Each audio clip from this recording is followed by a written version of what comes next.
I never thought I'd find myself in this position. When I look back now, it all feels like some strange blur, like a dream I can't wake up from.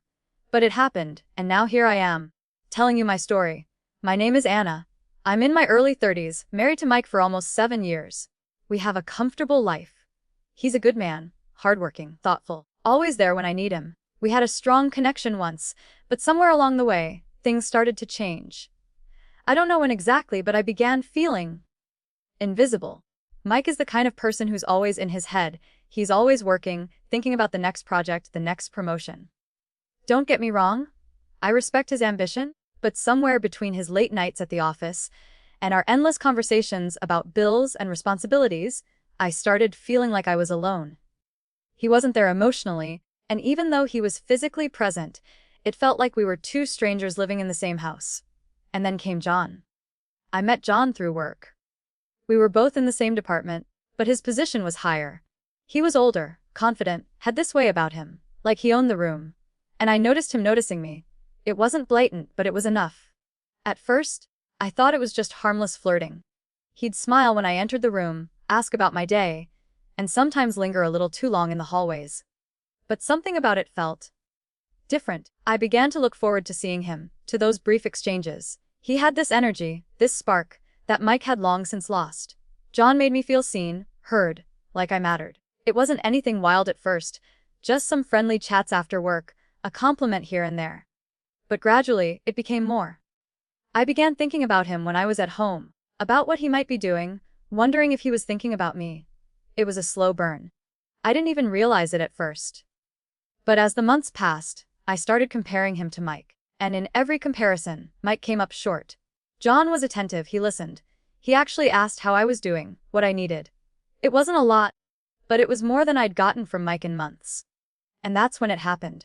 One Friday night, Mike had to leave town for a work event, and John suggested we grab dinner. He said it'd be a good way to unwind after a long week.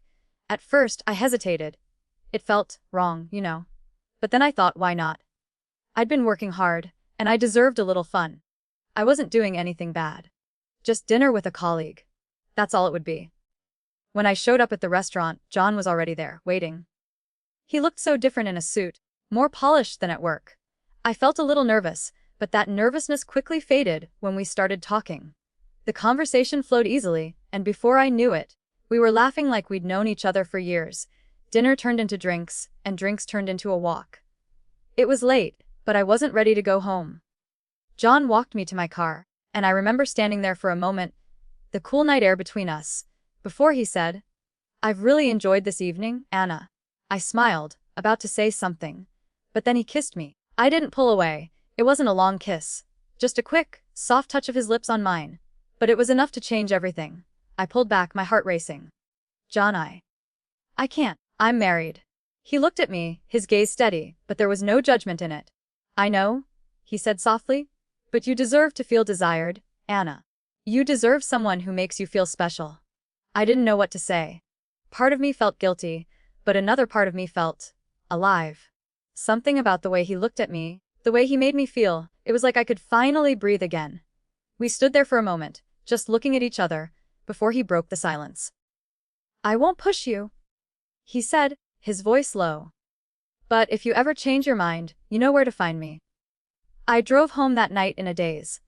I don't think I've ever been more conflicted in my life. I wanted to believe that what happened was just a mistake, a fleeting moment, but deep down, I knew it wasn't. I wanted it. I wanted him. And as much as I hated to admit it, I wanted to feel something, anything. That wasn't this dull ache of loneliness that had been building up inside me for months. The next morning, Mike came back home, and everything was the same. He didn't notice. He never noticed. He kissed me on the cheek, asked me how my evening was, and then went to check his emails. I was living in two worlds now, and it felt like a weight I couldn't shake off. Over the next few weeks, I found myself avoiding Mike. I told myself it was just because I had too much work to do, or that I was tired, but the truth was, I just couldn't face him. I didn't know how to explain what was happening inside me. I didn't want to. It was easier to pretend like nothing was wrong. And then there were the calls. John would text me during the day, asking how I was, how my meeting went. He'd ask if I wanted to grab lunch, or sometimes, just a quick coffee. It was never too much, never too obvious, but it was enough to make me feel seen again. He'd drop subtle compliments, nothing over the top, just little things to remind me that he was paying attention. And that was all it took. I felt like I was slipping into something I couldn't control, but the worst part was that I didn't want to stop. I told myself I'd stop before it went too far, but I knew deep down that I was already in too deep. I wasn't just emotionally involved anymore. The lines were starting to blur. And I didn't know how to find my way back. It's strange, isn't it? How life can be going one way, everything seemingly in place, and then in the blink of an eye, it all shifts. And suddenly, you're not the same person you were before. I kept telling myself that what happened with John was just a fleeting moment, just a one-time thing. But the truth was, it wasn't. Every time I saw him, felt the weight of his eyes on me, I felt something inside me shift. It was like I was coming alive again, like I was finally being seen in a way that I hadn't been for years. Mike, my husband, was a good man, but he wasn't paying attention to me. Not really.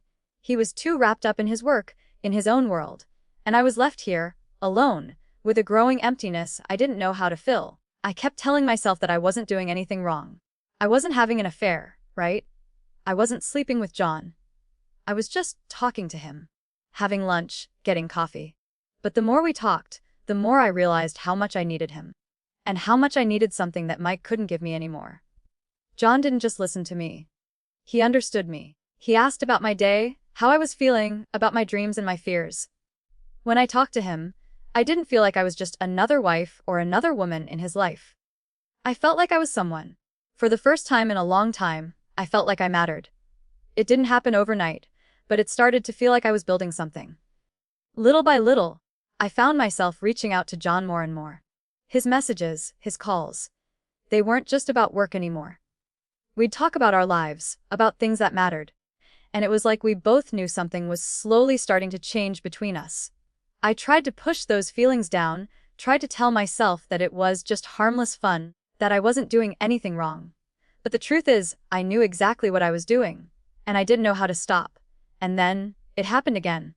One evening, when Mike was away on another one of his business trips, John invited me over to his place. He said he was cooking dinner, and asked if I wanted to join him. I almost said no, I really did, but then something in me stopped. I wanted to go. I wanted to be around him again, to feel that connection, that spark that had started to grow between us. When I walked into his apartment that evening, everything felt different. The lighting was soft, the smell of food in the air, the music playing quietly in the background. It was the kind of atmosphere I had dreamed of. Comforting, intimate, and warm. He greeted me with a smile, a hug that lasted a little too long, and I instantly felt at ease. "Dinner's almost ready," he said, motioning toward the table. "I'm glad you could make it." I smiled back, my heart racing a little. "Thanks for inviting me. It smells amazing." We sat down to eat, and the conversation flowed as easily as always. We talked about everything, work, life, dreams. But as the night went on, I couldn't help but notice the way he was looking at me. There was something different in his eyes, something deeper. And I felt it too. I don't know what changed, but by the time we finished eating, I wasn't thinking about anything but him. It was like I was in a trance, and everything that had been happening between us came crashing down around me. It wasn't just a harmless crush anymore. It was real. It was real in a way that scared me, in a way I couldn't ignore. After dinner, we moved to the living room, and that's when it happened. He sat next to me on the couch, and for the first time, the space between us wasn't just physical. It was emotional. It felt like we had both been holding our breath, waiting for this moment, this shift. "I've been thinking about you a lot," John said, his voice low, almost hesitant. I don't want you to think I'm crossing any lines here, but I can't pretend that I don't feel something for you. I care about you, Anna." My heart skipped a beat. It was exactly what I'd been wanting to hear, but hearing it made me panic. I knew what this meant. I knew what this could lead to. And yet, in that moment, I wasn't sure I cared. "I don't know what to say," I whispered, looking down at my hands, feeling the heat rising in my cheeks. John reached over and gently touched my arm, his fingers warm against my skin. "You don't have to say anything right now," he replied softly. "I just needed you to know." I turned to face him, my breath catching in my throat. The air felt thick, charged, like everything I'd been denying for weeks was suddenly out in the open. I could feel the pull between us, the undeniable chemistry, and that's when he kissed me. It was soft at first, hesitant, as if he was waiting for me to pull away. But I didn't. I didn't want to pull away. I kissed him back, and everything inside me just broke. It was like a dam had burst, and all the guilt, the confusion, the loneliness, it all flooded out in that single kiss. It wasn't just a kiss, it was everything I'd been denying for so long. It was alive, and I felt more alive in that moment than I had in years. When we pulled apart, neither of us said anything. There was nothing to say. The silence between us was thick with everything that had just happened.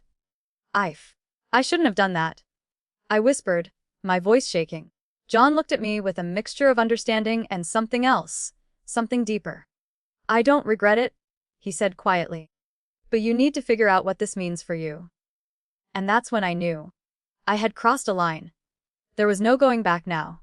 It was only a matter of time before things started to unravel, I guess.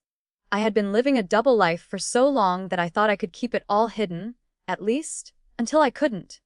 It was like walking on a tightrope, and I was starting to lose my balance. And then, one day I lost it completely. Mike had always trusted me. We'd been together for years, and even though our relationship had been strained recently, I never thought he'd find out. But he did. It started with an ordinary morning. Mike was getting ready to leave for a conference, and I was making breakfast as usual.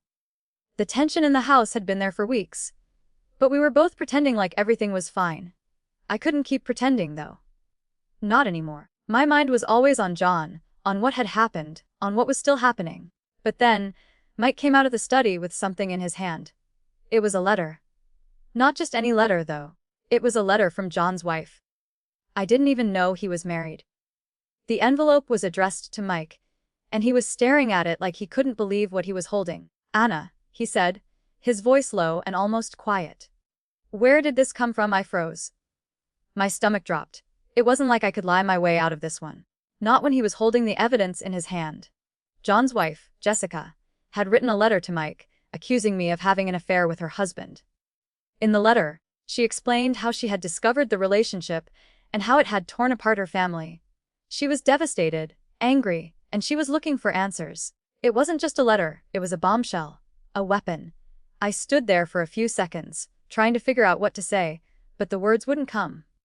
My mind was racing, and my heart was pounding. Mike's eyes were on me, waiting. The silence stretched out between us, suffocating. Finally, he spoke again, but this time, his voice was tight, controlled. Is this true, Anna? I felt the weight of the question settle on me like a heavy stone. I wanted to deny it, to tell him it was all a misunderstanding. But I couldn't. Not when the truth was staring me in the face. I'd been living this lie for too long, and now there was no running from it. Mike. I started, but my voice cracked. I couldn't even say his name without feeling like a traitor. I didn't mean for it to happen. I never wanted to hurt you. He didn't say anything for a moment. He just stood there, looking at me, as if trying to piece it all together. He looked at the letter again, and then back at me. The anger in his eyes was barely contained, but it was there, clear as day. Don't lie to me, Anna, he said through clenched teeth. Don't tell me this was some kind of accident. You've been seeing him, haven't you? You've been sleeping with him. His voice broke on the last words, and it hit me harder than I ever expected. To hear the pain in his voice, the betrayal, it was more than I could bear. Tears filled my eyes, but I didn't know what to say. Everything inside me wanted to apologize, to tell him that I never wanted to hurt him, that it wasn't his fault. But I couldn't. There was nothing I could say that would fix this. I had crossed a line, and now there was no going back. I'm sorry, I whispered, feeling completely hollow inside. I didn't think it would go this far. You didn't think it would go this far. Mike's voice was bitter now, and I could hear the raw hurt in his words. How could you not? How could you do this to me, Anna? After everything we've been through together? I don't know. I choked out. I don't know. He shook his head, his face hardening. I don't know if I can forgive you for this. I don't even know if I want to try. I watched him, helpless. I knew it was over. I knew that whatever we had, whatever we were, had come to an end. Mike wasn't the kind of person who could just let something like this slide. He had too much pride, too much dignity. And I didn't blame him. I had betrayed him in the worst way possible. There was a long pause, and then Mike took a deep breath. "I want you to leave," he said quietly. "I don't want you here anymore." His words felt like a slap to the face. He didn't yell, didn't scream, but the finality in his voice was unmistakable. I had never imagined this would happen. I had thought that somehow, we would work things out. That maybe the git would eat at me, and I'd fix it. But now it was too late. "I'll pack my things," I whispered, barely able to speak through the tears. "I'm sorry, Mike. I never meant for this to happen." Mike didn't reply. He just turned and walked out of the room, leaving me standing there alone, with nothing but my own guilt to keep me company. The days that followed were a blur. Mike moved out, and I found myself sitting in an empty house, wondering how it had all gone so wrong. The life we had built, the dreams we had shared, it all felt like a distant memory. I had thrown it all away for something I thought was an escape, a momentary distraction from my own emptiness. But I was wrong. That moment didn't fix anything. It only broke me. And now, I had to face the consequences. I don't think I'll ever forget that night. Mike didn't just leave. No, he didn't do it in any way I expected. I thought he'd just pack his bags, file for divorce, and be done with me. But it wasn't that simple. He wasn't going to let me off that easily. Not after everything I had done. And that was the moment I realized the depth of the destruction I'd caused, not only to my own life, but to his, and even to John's. It was a few days after Mike had moved out when I received a text from him. My heart dropped when I saw it, the message so blunt, so final. "Meet me for dinner tonight. 7 p.m. I'm bringing someone. Don't be late." I had no idea what he meant by someone, but I didn't have the courage to ask. I knew I was facing the consequences of my actions. I knew this meeting wasn't going to be some civil discussion about our future. It was going to be a confrontation. And I had no idea how to handle it. I showed up at the restaurant, my nerves like a tight knot in my stomach. When I walked in, I saw Mike sitting at a table, looking like he hadn't slept in days. His eyes were bloodshot, his jaw tense. But what really made my heart race wasn't just his presence. It was John, sitting across from him, looking just as uncomfortable as I felt. And beside him, to my surprise, was John's wife, Jessica. I stood frozen at the entrance of the restaurant, trying to make sense of what was happening. Mike saw me first, giving me a cold, almost imperceptible nod. He didn't stand up. He didn't smile. He didn't say anything. He just stared at me, waiting for me to make my way over to the table. I could feel the weight of their eyes on me as I sat down. The silence was suffocating. The only sound was the clinking of silverware, the hum of the restaurant around us, but the tension in the air was palpable. My hands shook as I placed them on the table, and I couldn't bring myself to look at either John or Jessica. Mike spoke first, his voice low but steady. "I'm sure you're wondering why we're all here tonight, Anna." His eyes met mine with an intensity that made my heart race. "Well, I'll tell you. I know about everything. I know you've been seeing John. I know about the affair." His words hit me like a punch to the gut, and for a moment I couldn't breathe.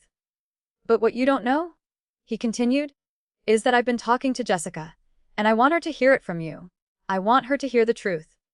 Jessica, sitting beside John, folded her arms and leaned back in her chair. She wasn't crying. She wasn't shouting. She wasn't even angry. Not yet. She just looked exhausted. Like she had been through this hell long before I ever walked into their lives. Mike's gaze didn't leave me. He was giving me a chance to speak, but I wasn't sure what to say. What could I possibly say? How could I explain what I had done?